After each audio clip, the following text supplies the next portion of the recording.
அன்பார்ந்த தமிழ் மக்களுக்கு வணக்கம். இது கிராவிடேஷனுக்கான ஒரு புதிய அறிவியல் பாடம் பற்றின பதிவு. முதல்ல என்ன நான் அறிமுகப்படுத்திக்கிறேன். என் பேர் Prabhakaran. BE electrical and electronics engineering படிச்சிருக்கேன். என்னுடைய முகவரி சென்னை. தற்சமயம் நான் வெளிநாட்டில் வேலை செஞ்சிட்ருக்கேன்.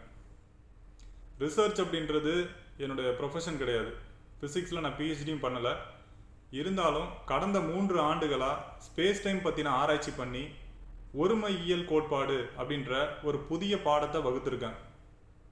இது தற்கால அறிவியலில் இருக்கிற தியரி ஆஃப் ரிலேட்டிவிட்டின்னு சொல்லப்படுற சார்பியல் கோட்பாடை விட அடிப்படையான ஒரு கல்வியாக அமையும்.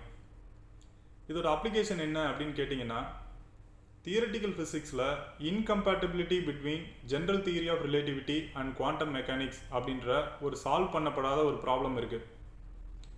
அது என்னன்னு கேட்டிங்கன்னா, ஐன்ஸ்டீனுடைய ரிலேட்டிவிட்டி அப்படின்றது பெரிய அளவிலான பொருள்களுக்கும் அதனுடைய இயக்கங்களுக்குமான ஒரு அடிப்படை.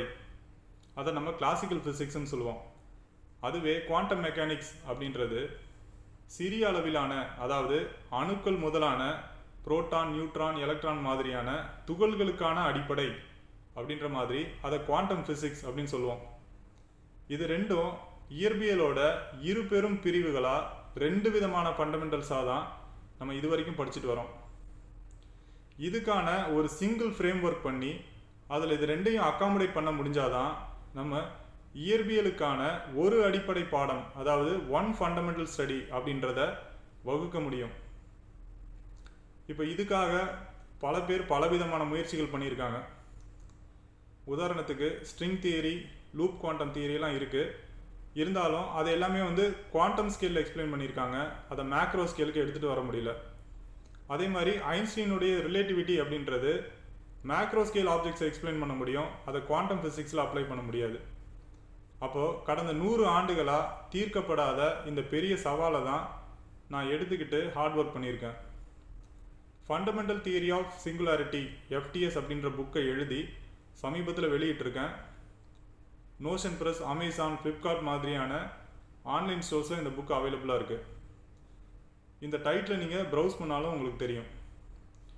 இந்த புக்கோட சாம்பிள் பேஜஸை ஒரு ஷார்ட் வீடியோ போட்டிருக்கேன். அதை ஓப்பன் பண்ணிங்கன்னா இண்டெக்ஸ் பேஜில் இந்த புக்கில் என்னென்ன டாபிக்ஸ் இருக்குது அப்படின்றத பார்க்க முடியும்.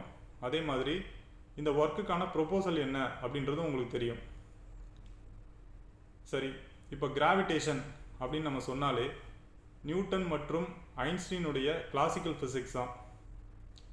கிராவிடேஷனை பற்றி இந்த 2 பெரிய விஞ்ஞானிகள் சொல்லியிருக்கிற விஷயத்தை தாண்டி புதுசாக யாராவது ஒரு விஷயத்தை சொல்லிட முடியுமா அப்படின்னு நீங்கள் கேட்டிங்கன்னா கண்டிப்பாக முடியும். என்னால் கிராவிடேஷன் அப்படின்றது இங்கிருந்து ஆரம்பித்து இங்கே முடியுது அப்படின்ற மாதிரி அதை புள்ளி அளவில் விளக்கம் சொல்ல முடியும். ஸ்பேஸ் டைம் அப்படின்றது ஃபேப்ரிக் மாதிரியான ஒரு பிஹேவியரை கொண்டு இருக்கு. அது மூலமாக கிராவிடேஷன் அப்படின்றது மீடியேட் ஆகிருக்கு அப்படின்ற ஐன்ஸ்டீனுடைய புரட்சிகரமான ஐடியாவில் கூட இன்னும் கிராவிடேஷன் அப்படின்றது இன்டர்மீடியேட் லெவலில் தான் சிக்கிக்கிட்டு இருக்கு. அதை அந்த ஃபேப்ரிக்லேருந்து ரிலீஸ் பண்ணி த லைன் ஆஃப் கிராவிடேஷன் அப்படின்றத மேக்ரோ ஸ்கேல்லேருந்து குவாண்டம் ஸ்கேல் ஆப்ஜெக்ட்ஸ் வரைக்கும் அதை ட்ரேஸ் பண்ணி அந்த கனெக்டிவிட்டியை நான் காமிச்சிருக்கேன். அது மட்டும் இல்லாமல் சிங்குலாரிட்டி அப்படின்ற அந்த பாயிண்ட் ஆஃப் எவல்யூஷன்லேருந்து கிராவிடேஷன் அப்படின்றது எப்படி எமர்ஜ் ஆகுது, இல்லை எப்படி டெர்மினேட் ஆகுது அப்படின்றதையும் நான் கிளியராக டயக்ராமேட்டிக்காக எக்ஸ்பிளைன் பண்ணியிருக்கேன். என்னுடைய இந்த வீடியோவை நீங்கள் ஷேர் பண்ணுறது மூலமாக எனக்கான ஒரு வாய்ப்பு ஏற்படும் அப்படின்னு நான் நம்புகிறேன்.